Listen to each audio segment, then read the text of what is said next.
Did you see this? From the FBI. He was telling all kinds of people what he was going to do. Online, offline. I have the opportunity to take out Charlie Kirk. And I'm going to take it. All over the place. All kinds of chat messages, chat rooms. Everybody seemed to be in a close little circle aware of this. Maybe they thought he was joking. I think you see a message like that, you got to call the cops. We'll get to the messages, and they are, it's incredible. But first, a problem, once again, just might be at the root of this whole thing. Trans stuff. Yeah, trans. Trans. We've been told for the past, 7 years or so, everything trans is beautiful. No, trans is a mental health issue, a mental illness. Absolutely. Sometimes it's a desperate cry for help. Sometimes it's a cry for attention, status. Maybe they want to be like that Bud Light boy selling beer. Remember that situation? What else about this? What do they really want, these trans folks? Men demanding use of the ladies' room. That's what makes them very, very angry. We'll show you the clips later. I mean, boy, oh boy, they just are really fixated on going into the women's bathrooms. The other thing that they want to do is convert children. The so-called trans community obsession is gender-affirming care for children. This is what they're trying to pass off as a civil right. And this is what our society, dominant media, Democrats have actually accepted, that this is somehow a genuine civil rights issue. And the right side of this matter, if you want to go places in America, you know, with the left, you got to be for this. In fact, you got to be all for it. And it looks like the shooter, this may have been one of the components, one of the issues. Okay, now why do we say that? Well, there's some circumstantial evidence, to say the least. Number one, and you're not going to hear this in too many places, what I just said, and this. Romantically involved with trans male roommate.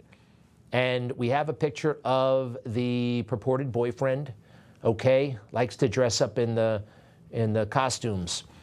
We should point out, make this quite clear, you can dress up in costumes if you want. We're hearing from the authorities that this individual knew nothing about the boyfriend's plans and has been shocked as anybody and has been helping law enforcement every step of the way. That's great. But Charlie Kirk's most vicious opponents have been the trans community. And it really doesn't make sense to me, because Charlie Kirk, like every other issue, is actually reasonable and right, in my opinion. I mean, I think this is very, very hard to argue with. But he goes over to Cambridge University, and some of the best people, the best, biggest brains, try to take Charlie on. They couldn't. He totally demolished them. But he lays out his policy when it comes to trans stuff. Here's clip one. As far as trans-affirming care, as far as if you want to do something over the age of 18, knock yourself out. 18 and up. Adults. It's a free country. If you want to get gender-affirming care, knock yourself out. It's fine. It's not a big deal. Maybe they made too big a deal out of it when Caitlyn Jenner went through that stuff, right? Was that the beginning of the end for a lot of people? Is that when trans kind of like left the train tracks? Who knows? Maybe. And then he said this, and this, who can argue with it, really? We all can agree that students that are not, or young people that are not yet of age or mature age of 18, of course we limit certain freedoms or licenses or liberties for 15-year-olds. In my country, they can't own guns till they're 18. In my country, they can't even drink till they're 21. In my country, they can't vote until they're 18 in America. And so until someone is of age, you're going to limit that. And so I believe that we should all agree that young people in particular, 15, 16, 17, there should be a prohibition that you should not be able to cut off your breasts or go under life-altering, irreversible, gender-affirming care just because you might be going through a temporary phase.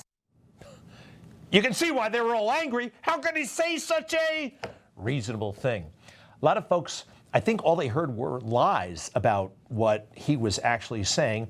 Then again, there are a lot of people in that trans group, community, whatever, who are fixated on our kids. And that's not going to work, all right? That's just not, no. There's no compromising on this stuff. Well, tone down the temperature. Stay away from the kids. Now, back to the shooter. We have reports here, credible reports, that all kinds of messages were being traded about killing Charlie Kirk well before Charlie Kirk went to the University Valley campus. Take a look. These are Discord messages, which I have not heard before. On the 6th of August, the lower message, September 10th will be a very interesting day. And then after the shooting, I plead the fifth. I know nothing about it. Keep going here. These are all, we believe, associates of the shooter. We blanking did it, if you can kind of read that, right? He's praising the shooting there of Charlie Kirk. What's that? The lower one. It'd be funny if someone like Charlie Kirk got shot on September 10th. Posted September 3rd, 2025. And look at the on top there, an ominous message. Donald Trump, December 14th. What's that all about? Keep going. More of this stuff. Bottom there. Let's just say something big will happen tomorrow. Posted on 9/9. Charlie Kirk is coming to my campus tomorrow. I really hope someone evaporates him literally. I guess you got your wish. But like she said, keep going if we have more. This is just ignited, right? You just awaken people who didn't even know about this stuff. You guys, I have something big coming soon. Just be sure to check the news. You'll know it when you see it. All right, so the FBI is all over this stuff. We have any? Yep. Oh, this was posted on TikTok. Charles James Kirk, Mr. College Dropout, does not know what's coming tomorrow. Be ready. This isn't a threat. It's a promise. You know, I heard that the FBI had 11,000 tips just because they have this guy in custody. This case is not over. Now, a lot of evidence here points to possibly a transgender situation as the motive. And the last question was on that very topic. The last question Charlie Kirk received. By the way, the questioner is full of like complex feelings and grief. Doesn't seem like the questioner was involved. But this was his passion. Do you know how many transgender Americans have been mass shooters over the last 10 years? Too many. All right, hard to hear, but I think it was how many, do you know how many transgender Americans have been mass shooters over the last 10 years? Too many. All right, let's play the next part and Charlie's last words.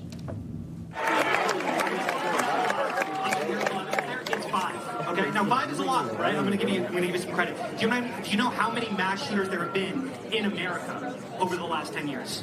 Counting or not counting gang violence? Great.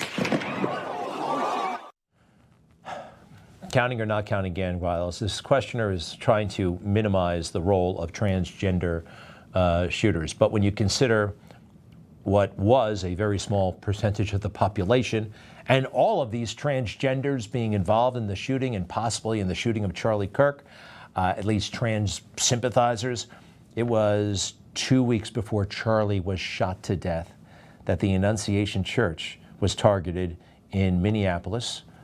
I think we have that. Yes, and those two beautiful children, 8 and 10 years old, I think they were. Who was the gunman? A transitioning man, a man who wanted desperately to be a girl, or at least that's what society told him. We know from the Journal that Robin Westman was full of regret. Who put that in his head? He did not want, in the end, he didn't want it. And he took it out on those children. This stuff happens, I'm sorry, all the time. Next, please. Why you hit me? Hey, why you hit me? Oh, just a transgender being upset that some man called the man a man when they should have said woman, so the woman man took an axe out, all right, and attacked the individual. And this goes on and on and on. Oh, show me another one, please. Yeah. Oh, this is a crazy case that got not that much attention. He was like an 85-year-old trans guy and dismembered 2 people. How about the Denver mass shooting? Do you remember this? I do. That guy came from one crazy, broken family, but yes, a transgender. Or was it non-binary? I forgot. Let's go to Aberdeen, Maryland. Yeah, another one, right? This is like way disproportionate. Oh, and Nashville, Tennessee. Remember where you were when you found out about the attack on that church, those children, and those great staff? Wow. Here's the shooter, a trans individual firing their way into the school, about to kill all of those people. So really, I mean, how is it controversial to say trans is mental illness, right? I think it's kind of like a no-brainer a little bit. And this is in history. I mean, cinematic history. Watch. Go back there, man! Get over there, will ya? He wants to kill me so bad he can taste it. I'm always gonna kill you. Attica! Attica! Will ya? Attica! Attica! Attica! Attica! All right, people, it was based on a true story. Dog Day afternoon, the bank robber was trying to get enough money to give his wife, who was transgender sex change surgery. That was the motive there, all the way back in 1972. There are other things on the table here that, you know, look, let's face it, non-transgender people pull off shootings all the time, but there are some factors that never seem to get discussed. Drugs, psychotropic drugs that we've put children on all over the place, like most of them are on this stuff. 40 years ago, they weren't. 40 or 50 years ago, this is what a video game looked like. You know, couldn't harm anybody. Also, it's hard to believe that we found this entertaining. What have we evolved to? Call of Duty. I mean, this stuff will give you PTSD if you're not careful. It's pretty intense. So Pong, Call of Duty. Why don't we hear more about that? Possibly because some of the biggest entertainment companies are making those games. Charlie Kirk. They came for him.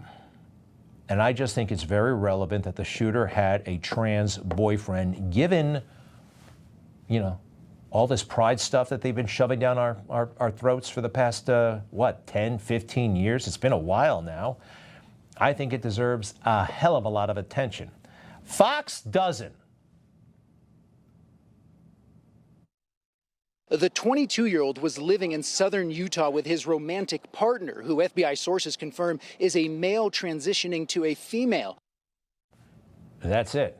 On their signature big show, Fox News Sunday, 8 seconds. 8 seconds about the boyfriend being trans. I think that's kind of a thing, right? Shannon Bream had other questions to ask. That's the kind of thing you ask the reporter about. You know when they have those moments?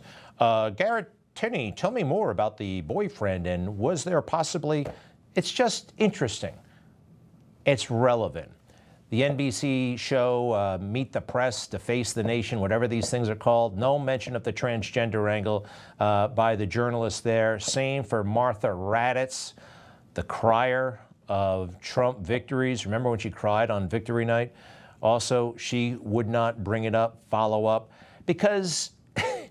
What are they, embarrassed? Are they afraid of their radical trans audience, right? Do they watch these Sunday shows? I don't think so. But they sure did play it up, didn't they? Biologically a male, Zoe never felt like one. I like the color pink. I scream like a girl. I act like a girl. I breathe like a girl. I'm not a boy. Like, I would just be very defensive about it. Along with Venice and Maddie, Zoe was one of 3 transgender young people we profiled in that story.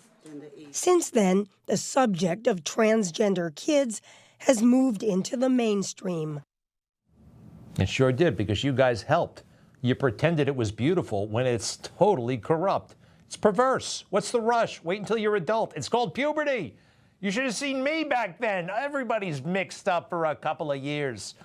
Anyway. So it's a major part of the story and not getting nearly enough attention. Information. Truth is freedom. Is Newsmax. It's real news for real people.